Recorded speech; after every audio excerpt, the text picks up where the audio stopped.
لو فاكر ان البوست او الستوري اللي بتنزلها وما بتجيبش تفاعل محدش بيشوفها، فخليني اصدمك، انت غلطان.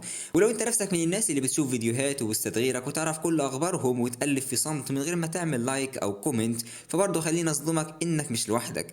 الموضوع ملوش علاقه بالتجاهل خالص، الفكره انك متراقب من جيش من الاشباح الرقميه. في ناس دلوقتي حالا عارفه عنك كل حاجه من غير ما تسيب اثر واحد يدل انها عدت من هنا. والمفارقه الغريبه انك ممكن تكون طول عمرك مستغرب الاشباح الرقميه دي ومين هم، ومن غير ما تلاحظ انك اساسا واحد منهم. النهارده هنكشف السر النفسي وراء صمت الاغلبيه، وهنعرف ليه كلنا محبوسين في دايره المراقبه دي، والاهم ازاي الشركات بتستغل صمتك عشان تعمل منه ملايين.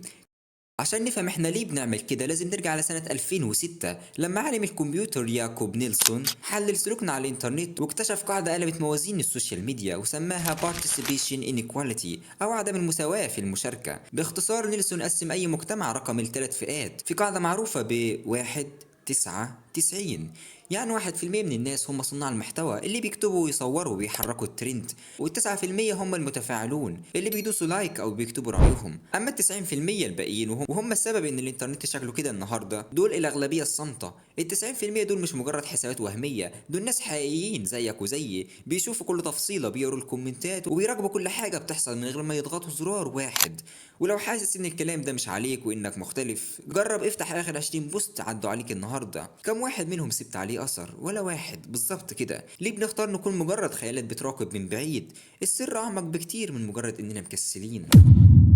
أول سبب هيصدمك هو ظاهرة نفسية اسمها ديجيتال فويرز أو التلصص الرقمي. الإنسان بطبع فضولي، من آلاف السنين وإحنا بنحب نعرف أخبار اللي حوالينا. زمان كان لازم تنزل وتشارك في الحوار عشان تعرف، لكن دلوقتي الشاشة ادتك الميزة دي وأنت متخفي تماما.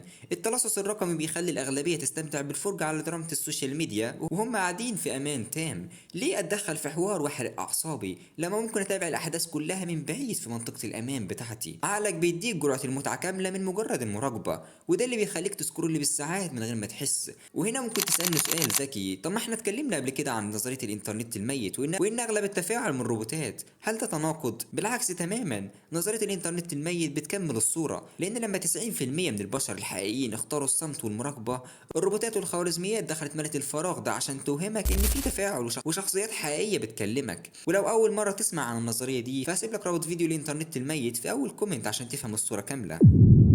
السبب التاني بياخدنا لحسبة سريعة جدا بيعملها عقلك الباطن للوقت والمجهود. في اليوم بيعدي عليك آلاف البوستات والفيديوهات، ولو وقفت تتفاعل مع كل حاجة بتعجبك أو بتستفزك، يومك هيضيع حرفيا. عقلك بيحسبها في أقل من ثانية. هل الكومنت ده هيضيف حاجة؟ طب هل أنا عندي طاقة للجدال؟ لو الإجابة لأ، بيختار الصمت. أوقات كتير بنشوف معلومات مفيدة جدا وبدل ما تعمل لايك بتاخدها سكرين شوت أو تحفظها عندك وتسكت. العلماء بيسموا ده التراخي الاجتماعي. عقلك بيستسهل ويقول لك ما في 100 واحد غيري كاتبين نفس رايي، ايه لازمه كومنتي انا؟ فبتكسل وتعدل البوست اللي بعده. لكن خد بالك، القصة مش مجرد كسل وتوفير وقت وبس، في سبب تالت بيخلينا نترعب من فكرة التفاعل، وهو الديجيتال فوت برينت أو البصمة الرقمية. احنا عايشين في عصر كلمة فيه بتتلزق فيك للأبد. لو كتبت كومنت النهاردة ممكن بعد كام سنة حد ينبش في ماضيك ويطلعه لك ويحاسبك عليه، وبنشوف ده كل يوم مع المؤثرين. تلاقي حد جايب له بوست من 5 سنين بيعكس رأيه دلوقتي ويستلمه تريقة وتناقض. عشان كده الأغلبية بتخاف وبتفضل الصمت. الموضوع عامل زي ما تكون ماشي في حقل ألغام، انت شايف الناس بتفرقع في بعض بالكومنتات والآراء، فبتختار تمشي وتتفرج من بعيد، لأن التفاعل معناه إنك حددت موقعك وبقيت مكشوف. سكوتك هنا مش ضعف، ده مجرد حماية لنفسك. دلوقتي هتيجي في دماغك فكرة منطقية، السكوت ده أكيد بيخسر المنصات دي وبيوقع الريتش. الحقيقة العكس تماما، يوتيوب وفيسبوك مبنيين بالأساس عشان الأشباح دول. زمان الخوارزميات كانت بتقيم الفيديو باللايك والكومنت، لكن اللعبة اتغيرت. العملة الأغلى دلوقتي هي الواتش تايم أو وقت المشاهدة، يعني بالنسبة للمنصة وجودك أهم من صوتك. الخوارزميات بقت ذكية لدرجة إنها بتحسب أنت وقفت تبص على البوست كام ثانية أو عدت اللقطة دي كام مرة من غير ما تلمس الشاشة. الأشباح دول هم الوقود الحقيقي للإنترنت، والشركات بتعمل من ورا فرجتهم الصامتة ملايين من الإعلانات كل يوم.